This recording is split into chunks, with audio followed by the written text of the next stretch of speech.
আসসালামু আলাইকুম ও রাহমাতুল্লাহ। আজকের এই ভিডিওতে আমরা আলোচনা করব অতি পরিচিত একটি সমস্যা, সেটা হল মাথার চুল উঠে যাওয়া। এর কারণ কি, মানুষের মাথার চুল কেন উঠে যায় এবং এর সমাধান কি, সে সম্পর্কে বিস্তারিত আলোচনা করব এই ভিডিওতে। ভিডিওটা না টেনে সম্পূর্ণ দেখার অনুরোধ রইল। তো চলুন দেরি না করে শুরু করা যাক। চুল উঠে যাওয়ার কারণ কি? Number 1, genetics. সবচেয়ে সাধারণ কারণ হল বংশগত বা পারিবারিক। যদি পরিবারের কোনো সদস্যের চুল পড়ার সমস্যা থাকে, তাহলে তাদের সন্তানদেরও এই সমস্যা হতে পারে। এটি সাধারণত অ্যান্ড্রোজেনিক অ্যালোপেশিয়া নামে পরিচিত। নাম্বার 2, হরমোনাল পরিবর্তন। বয়স, গর্ভাবস্থা, মেনোপজ বা অন্যান্য হরমোনাল পরিবর্তন চুল পড়ার কারণ হতে পারে। নাম্বার 3, অতিরিক্ত স্ট্রেস। শারীরিক বা মানসিক চাপও চুল পড়ার অন্যতম কারণ। স্ট্রেসের কারণে অনেক সময় টেলোজেন এফ্লুভিয়াম হয়, যার ফলে চুল পড়ে যায়।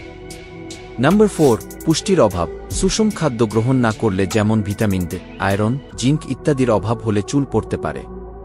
নাম্বার 5, অতিরিক্ত চুলের যত্ন। অতিরিক্ত হট স্টাইলিং, চুল সোজা বা কাল করা বা বারবার হালকা না হওয়া শ্যাম্পু ব্যবহার করার ফলে চুলের সমস্যা হতে পারে। নাম্বার 6, অসুখ বা চিকিৎসা, যেমন থাইরয়েড সমস্যা, অটোইমিউন ডিজিজ, কেমোথেরাপি বা অন্য কোনো রোগের জন্য চুল পড়তে পারে। চুল পড়া থেকে বাঁচার উপায় ও সমাধান। সঠিক খাবার খাওয়া। চুলের বৃদ্ধির জন্য প্রোটিন, ভিটামিন এ, খি, ডি, ই, আয়রন, জিঙ্ক এবং আয়োডিন সমৃদ্ধ খাবার গ্রহণ করুন।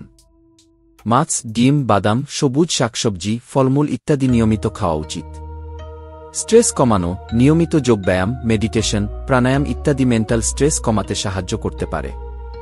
ভালো হালকা শ্যাম্পু ব্যবহার। চুলের ধরনের উপযোগী শ্যাম্পু ব্যবহার করা উচিত। রাসায়নিক উপাদান সমৃদ্ধ শ্যাম্পু ব্যবহার থেকে বিরত থাকুন। ডাক্তারের পরামর্শ নেয়া। যদি চুল পড়া অব্যাহত থাকে, তবে একজন ডার্মাটোলজিস্ট, চর্মরোগ বিশেষজ্ঞ এর সাথে পরামর্শ করা উচিত। তারা আপনার সমস্যা অনুযায়ী উপযুক্ত চিকিৎসা ও পরামর্শ দিতে পারবেন। চুলের যত্ন নিন। চুলকে অতিরিক্ত স্ট্রেস না দিয়ে ভালোভাবে যত্ন নিন। কম তাপমাত্রায় চুল শুকানোর চেষ্টা করুন এবং হালকা চিরুনি ব্যবহার করুন। প্রাকৃতিক উপাদান ব্যবহার, যেমন অয়েলিং, হোন্ডা, নারকেল তেল চুলে নিয়মিত ব্যবহার করলে চুলের স্বাস্থ্য ভালো থাকতে পারে। চিকিৎসা। মিনোক্সিডিল, এটি চুলের বৃদ্ধির জন্য ব্যবহৃত একটি সাধারণ ওষুধ। ফিনাস্টেরাইড, পুরুষদের জন্য একটি চিকিৎসা যা পুরুষদের অ্যান্ড্রোজেনিক আলোপেসিয়ার জন্য ব্যবহৃত হয়। চুলের প্রতিস্থাপন। গুরুতর ক্ষেত্রে চুল প্রতিস্থাপন, হেয়ার ট্রান্সপ্ল্যান্ট একটি অপশন হতে পারে। এছাড়া প্রাকৃতিক এবং জীবনযাত্রার পরিবর্তন চুল পড়ার ক্ষেত্রে কিছুটা সহায়ক হতে পারে, তবে কোনো সমস্যা থাকলে চিকিৎসকের পরামর্শ নেওয়া সবচেয়ে ভালো। আজকের ভিডিওটি এ পর্যন্তই। ভিডিওটুকু যদি ভালো লাগে, তাহলে অবশ্যই চ্যানেলটিকে সাবস্ক্রাইব করবেন। ধন্যবাদ।